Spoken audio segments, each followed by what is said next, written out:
Ftehim soċjali s-siġillat din il-ġimgħa bejn il-Gvern u l-Knisja se jissarraf finanzjament ta' aktar minn €900,000 għal Shelter Fawdex li jilqa' nies bla saqaf fuq rashom u persuni vulnerabbli li jiġu bżonn għajnuna fl-immedjat. Il-ftehim sar bejn il-Ministeru għas-Solidarjetà u l-Ġustizzja Soċjali flimkien mal-Fondazzjoni Kennu Tama li tmexxi x-Shelter Dar Emmaus. F'dan iċ-shelter se jkun hemm 12-il sodda flimkien ma' sapport psikosoċjali biex dawn il-persuni jerġgħu jintegraw fis-soċjetà.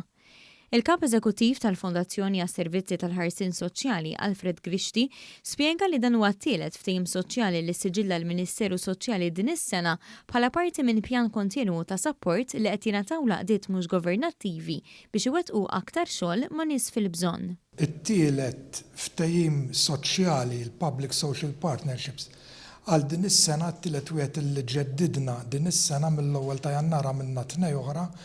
Da tallu ma' minniħ ma' entità għawċija mal-NGO Kennu Tama li tmexxi Dar Emmaus. Il-Ministru għal-Għawdex Clint Camilleri wera sodisfazzjon tiegħu għal-fatt li l-għajnuna mixtieqa f'iċ-ċirkewwa. Nirringrazzja lill partijiet kollha involuti tas-sustent tagħhom u li jifhmu l-importanza li l-istess servizzi li jkun hemm ġewwa l-Gżira ta' Malta ikunu wkoll hawnhekk ġewwa Għawdex. Fl-istess jum li ġie firmat dan il-ftehim saret żjara wkoll f'Dar Trionfi li ngħatat mill-Knisja lill-FSWS għal żmien temporanju.